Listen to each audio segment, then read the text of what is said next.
Hello প্রিয় viewers, আসসালামু আলাইকুম। কেমন আছেন সবাই? আশা করি ভালো আছেন। আপনাদেরকে স্বাগত জানাচ্ছি আপনাদের প্রিয় চ্যানেলের আরেকটি ভিডিওতে।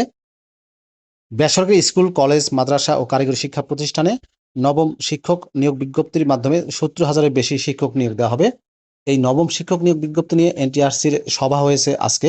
সভায় যে সিদ্ধান্ত হলো, সেই সিদ্ধান্তটি আপনাদেরকে জানিয়ে দেব। আশা করব ভিডিওটি কন্টিনিউ করবেন। আর এরকম লেটেস্ট তথ্যগুলো পেতে হলে আপনাদের প্রিয় এই চ্যানেলটি সাবস্ক্রাইব করে দেবেন। বাংলাদেশের বহুল প্রচারিত অনলাইন শিক্ষা বিষয়ক পত্রিকা দ্য ডেইলি ক্যাম্পাস একটি নিউজ প্রকাশ করেছে। নবম শিক্ষক নিয়োগ বিজ্ঞপ্তি নিয়ে এনটিআরসি এর সভা যে সিদ্ধান্ত হলো, এই শিরোনামে চলুন জেনে আসি। বেসরকারি স্কুল, কলেজ, মাদ্রাসা ও কারিগরি শিক্ষা প্রতিষ্ঠানে নবম শিক্ষক নিয়োগের মাধ্যমে ৭০,০০০-এর বেশি শিক্ষক নিয়োগ দেওয়া হবে। এজন্য একটি সভা অনুষ্ঠিত হয়েছে। সভায় দ্রুত সময়ের মধ্যে বিজ্ঞপ্তি প্রকাশের অনুমতি চেয়ে শিক্ষা মন্ত্রণালয়ের চিঠি পাঠানোর নীতিগত সিদ্ধান্ত হয়েছে বলে জানা গেছে। গতকাল মঙ্গলবার বেসরকারি শিক্ষক নিবন্ধন ও প্রত্যয়ন কর্তৃপক্ষের এনটিআরসির কার্যালয়ে এই সভা অনুষ্ঠিত হয়।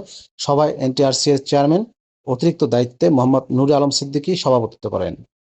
নাম অপ্রকাশিত রাখার শর্তে এনটিআরসি এর এক কর্মকর্তা দ্য ডেইলি ক্যাম্পাসকে বলেন, স্কুল, কলেজ, মাদ্রাসা ও কারিগরি প্রতিষ্ঠান থেকে প্রাপ্ত শূন্য পদের সঠিকতা যাচাই করতে অধিদপ্তরগুলোতে চিঠি পাঠানো হয়েছিল।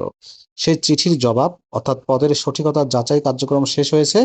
এজন্য আমরা সভায় বসেছিলাম। নবম শিক্ষক নিয়োগ বিজ্ঞপ্তি প্রকাশ নিয়ে কি সিদ্ধান্ত হলো এমন প্রশ্নের জবাবে ওই কর্মকর্তা বলেন, শিক্ষা মন্ত্রণালয়ের অনুমতি ছাড়া আমরা বিজ্ঞপ্তি প্রকাশ করতে পারি না। এজন্য আমরা খুব দ্রুত সময়ের মধ্যে মন্ত্রণালয়ে চিঠি পাঠাবো। আগামী সপ্তাহের শুরুতে চিঠি পাঠানোর সম্ভাবনা বেশি। এরপর মন্ত্রণালয় যখন অনুমতি দেবে, তখন নবম শিক্ষক নিয়োগের বিজ্ঞপ্তি প্রকাশ করা হবে। এর আগে নবম শিক্ষক নিয়োগের পরীক্ষার জন্য বেসরকারি স্কুল, কলেজ, মাদ্রাসা ও কারিগরি শিক্ষা প্রতিষ্ঠান থেকে ৭০,৭৯৯টি শূন্যপদের তথ্য পেয়েছিল এনটিআরসি।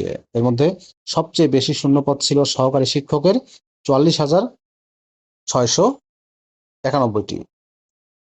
এছাড়া সহকারী শিক্ষক ধর্ম ও নৈতিক শিক্ষায় ৯২৮, সহকারী শিক্ষক শরীরচর্চা প্রশিক্ষক ৪,০১৪, সহকারী মৌলভী ১১,০৬৯, কম্পিউটার ব্যবহারিক নির্দেশক ১২৯, ব্যবহারিক নির্দেশক ১,৬১৬, ইবতেদায়ী কারি ২,৫৬৩, ইবতেদায়ী মৌলভী ৬,১৬৬, ইবতেদায়ী শিক্ষক ৪৪৪, প্রশিক্ষক ৫১, প্রভাষক ৫,৮৫২, শারীরিক শিক্ষা প্রশিক্ষক ১২৫ এবং বাণিজ্য প্রশিক্ষক ২৫১ জনকে নিয়োগ দেওয়া হবে। প্রিয় ভিউয়ার্স, এই ছিল মূলত এনটিআরসির শিক্ষক নিয়োগের সর্বশেষ আপডেট তথ্য। নবম শিক্ষক নিয়োগ বিজ্ঞপ্তির কি সিদ্ধান্ত হলো, সেই তথ্যটি আপনাদেরকে জানিয়ে দিলাম। ভিডিওটি কেমন লাগলো অবশ্যই কমেন্ট করে জানাবেন। ভালো থাকবেন সবাই। আল্লাহ হাফেজ।